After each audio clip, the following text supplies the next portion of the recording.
Welcome to the 10th session in the second module in the course on signals and systems.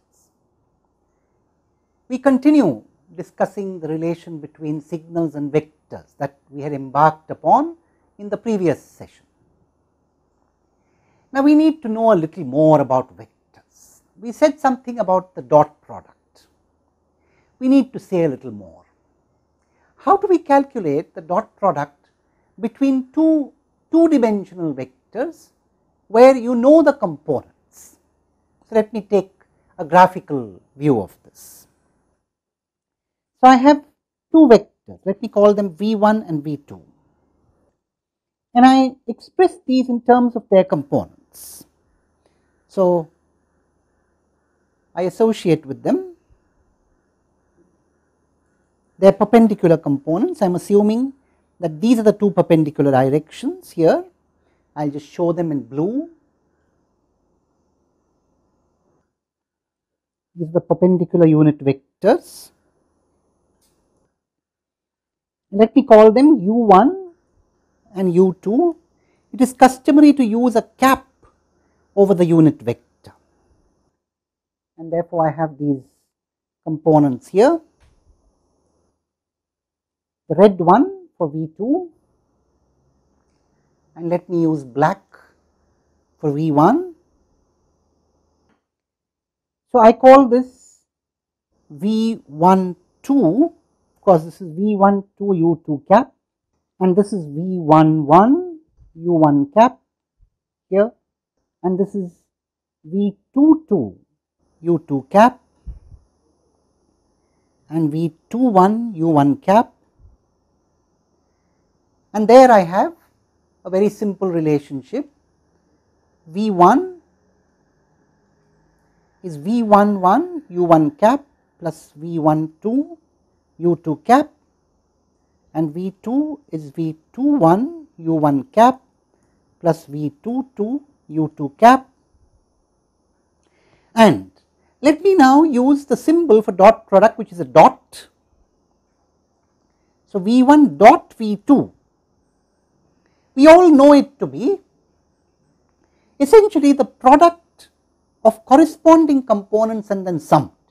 So, sum of products of corresponding components, which I can expand as V11 V21 plus V12 V22. So, this is an important concept that we often encounter. We could, if I have perpendicular components for a vector, and if I do the same thing for all the vectors in a space, I can take the dot product of two vectors in that space by simply multiplying the corresponding perpendicular component lengths and adding these over all the component directions.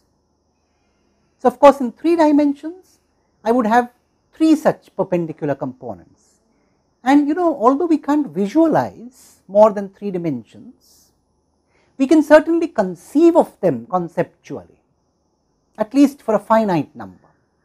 And then after all, what is a 2-dimensional vector? A 2-dimensional vector is just an ordered pair of 2, well, for the moment, real numbers. But later we will also allow complex numbers, and you know why we are so fond of complex numbers. Now you have some idea why we like to use complex numbers too. Well, let us get a better idea of what I am trying to say. Let us now relate vectors and first sequences. So, let us do that. Vectors and sequence. What is a sequence? A sequence is a discrete signal, so to speak, you know that.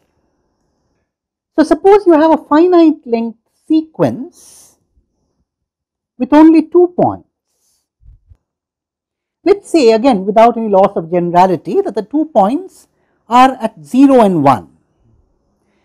So, you could, for example, think of V11 V12 as a 2-point sequence, and so also V21 V22. So, what I am trying to point out is that you could think of the 2 vectors that we drew a few minutes ago, V1 and V2, as 2 2-point sequences, and you could think of 3-point sequences, 4-point sequences, 10-point sequences. Essentially, if a sequence has 10 non-zero values contiguously located, 10 possibly non-zero values, meaning all other values are guaranteed to be 0, then you could think of it as a 10-dimensional vector.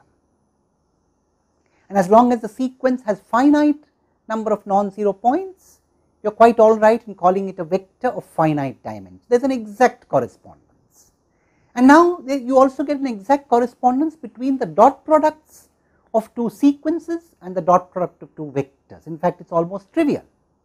If you think of these two sequences which we call V1 and V2, you could take their dot products, go back here.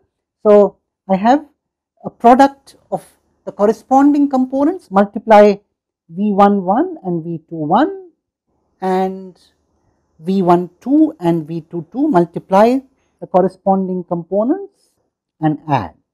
Now, you could of course take this to 3 dimensions, you could take it to 10 dimensions. So, defining a dot product between two finite dimensional vectors or finite length sequences is not a problem at all now. Now, you could take one step further. You could take this to infinite length sequences. The only change is now you have a series instead of just a finite sum. So, you can visualize two discrete signals or two sequences where potentially all the points are non-zero. Let us take an example. So, let us consider the two sequences x1n, which is equal to half to the power of n un, or it is essentially half to the power of n for n greater than or equal to 0 and 0 for n less than 0.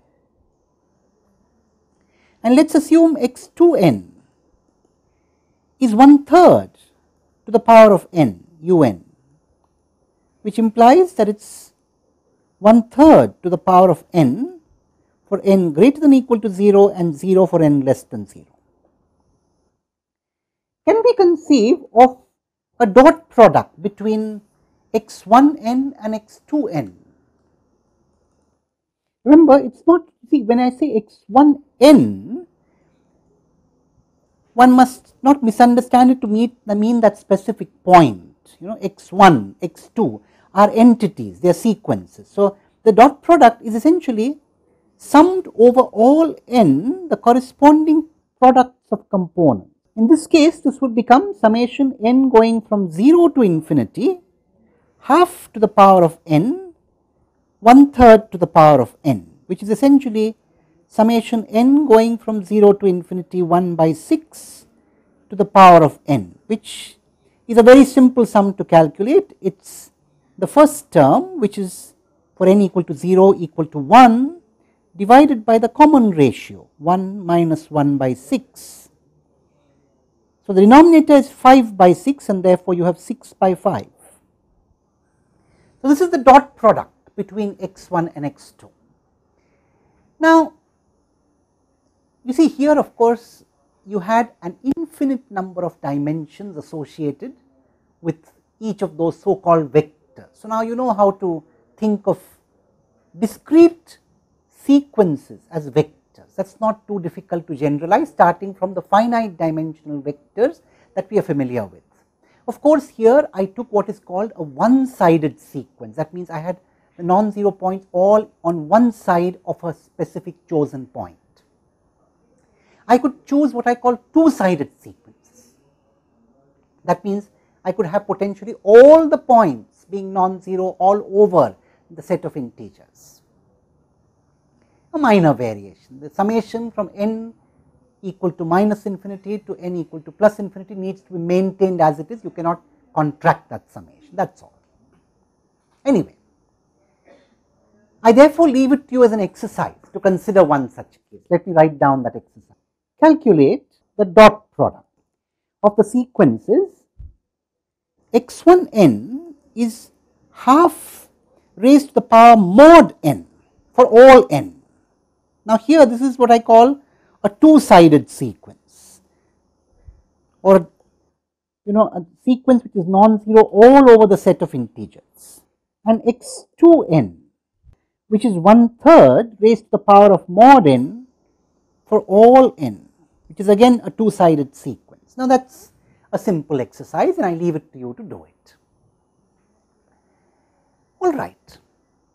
So, we are quite convinced that we know how to calculate dot products. Now, the first thing I am going to do is now to give a more formal name to dot product, like we did. We call perpendicular, we said, is a term we use more in high school geometry. Dot product is again a term we use more in high school. Now, in college we would like to use slightly more formal terms, which also mean the same notion in a more generic context, and therefore, we will use the term inner product. So, we use the term inner product for dot product henceforth.